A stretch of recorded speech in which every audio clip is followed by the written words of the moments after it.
Hello everyone, আজকে আমি আপনাদের সাথে শেয়ার করব রোজমেরি এসেনশিয়াল অয়েলের কার্যকারিতা এবং কি করে রোজমেরি এসেনশিয়াল অয়েল ব্যবহার করতে হয় হেয়ার গ্রোথ এবং চুলের আদার্স প্রবলেমের জন্য।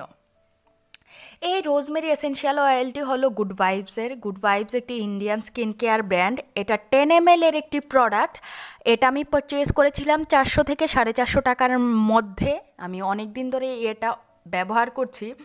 একটি ইন্ডিয়ান স্কিন কেয়ার প্রোডাক্টের পেজ আছে, ওই পেজটা থেকে আমি এই প্রোডাক্টটি পারচেজ করেছিলাম।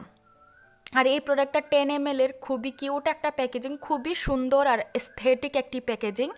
এটার মেয়াদ 2024 সাল পর্যন্ত, আর এটা 100% রোজমেরি এসেনশিয়াল অয়েল।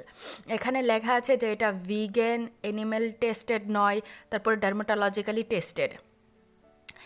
এই এসেনশিয়াল অয়েলটা, রোজমেরি এসেনশিয়াল অয়েলটা পুরো নেট দুনিয়ায় ভাইরাল হেয়ার গ্রোথের জন্য, তারপরে চুলটাকে ঠিক করতে, মানে ওভারঅল স্ক্যাল্প হেলথের জন্য রোজমেরি এসেনশিয়াল অয়েল এখন অনেকেই ব্যবহার করে, তাই আমিও চাইছিলাম পারচেজ করতে। আমি গত 2 মাস যাবৎ এই প্রোডাক্টটা ইউজ করছি। এটা খুবই পুচকি একটা প্যাকেজিং, খুবই সুন্দর, আমার খুবই ভালো লেগেছে এটার প্যাকেজিংটা। এটার বটলটাও এত কিউট আর এত এস্থেটিক, খুবই খুবই সুন্দর।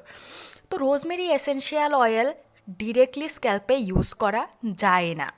রোজমেরি এসেনশিয়াল অয়েল আদার্স কোনো carrier oil, coconut oil, jojoba oil, custard oil, avocado oil, almond অয়েলের সাথে ডাইলুট করে তারপর স্ক্যাল্পে দিয়ে শ্যাম্পু করে নিতে হয়। অথবা আপনারা শ্যাম্পু বা কন্ডিশনারের সাথেও 4-5 ফোঁটা রোজমেরি এসেনশিয়াল অয়েল নিয়ে ডাইলুট করে স্ক্যাল্পে ইউজ করতে পারেন, আর কন্ডিশনার ইউজ করবেন হেয়ার লেন্থে। এই রোজমেরি এসেনশিয়াল অয়েল ইউজ করলে চুলের গ্রোথ বাড়ে, ড্যান্ড্রাফের প্রবলেম দূর হয়, তার সাথে সাথে গ্রে হেয়ার, যাদের সাদা চুলের সমস্যা আছে, মানে যাদের অকালপক্ষতা, তাদেরও সেই সাদা চুলের সমস্যা দূর হয়। এই রোজমেরি এসেনশিয়াল অয়েলটার স্মেলটা যারা আমরা টাইগার বাম ইউজ করেছি তারা জানবো যে টাইগার বামের যে একটা স্ট্রং স্মেল হয় না, সেই সেম এক্স্যাক্ট স্মেল হলো রোজমেরি এসেনশিয়াল অয়েলের। এটার সেম এরকম খুবই খুবই খুবই লাইট ওয়েট একটি এসেনশিয়াল অয়েল। এটা কোকোনাট অয়েল বা যে কোনো ধরনের অয়েল আমরা মাথার স্ক্যাল্পে ইউজ করি, ওই অয়েলের সাথে 4-5 ফোঁটা নিয়ে ভালো করে মিশিয়ে তারপরে স্ক্যাল্পে রেখে দিই আমি।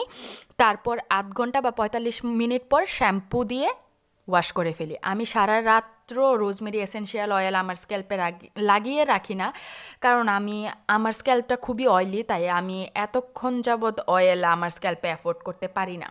আর এই রোজমেরি এসেনশিয়াল অয়েলটা ব্যবহার করার ফলে, মানে রোজমেরি এসেনশিয়াল অয়েলটা ব্যবহার করার ফলে আমার হেয়ার গ্রোথটা বেড়েছে, তারপরে আমার স্ক্যাল্পে কিছু ইচিনেসের সমস্যা ছিল, সেগুলোও দূর হয়েছে।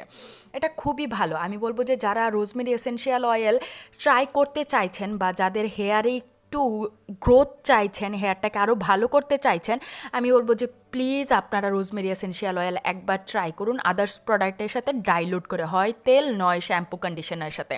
ট্রাস্ট মি, আপনারা একটি এফেক্টিভ রেজাল্ট পাবেন।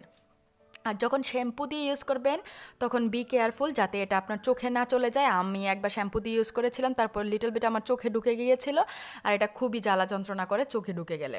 তাই আমি বলবো যে অয়েলের সাথে মিক্সড করেই স্ক্যাল্পে ম্যাসাজ করে নিন 4 থেকে 5 মিনিট, তারপর আধ ঘন্টা থেকে 45 মিনিট পর নর্মাল শ্যাম্পু আর কন্ডিশনার দিয়ে চুল ধুয়ে ফেলুন। রোজমেরি এসেনশিয়াল অয়েল, আমি এসেনশিয়াল অয়েল প্রেফার করি না স্কিন কেয়ারে, বাট হেয়ার কেয়ারের জন্য essential oil perfect. It's amazing essential oil. আমার স্ক্যাল্পে এবং চুলের গ্রোথের জন্য খুবই খুবই ভালো কাজ করেছে, আর আমি আপনাদের সবাইকে রেকমেন্ডও করব। তাই আপনারা যারা ব্যবহার করতে চাইছেন রোজমেরি এসেনশিয়াল অয়েল স্ক্যাল্পে, go ahead, it's amazing product, আর আপনারা একটি এফেক্টিভ রেজাল্ট পাবেন। Thank you so much for watching. Don't forget to like, share and subscribe.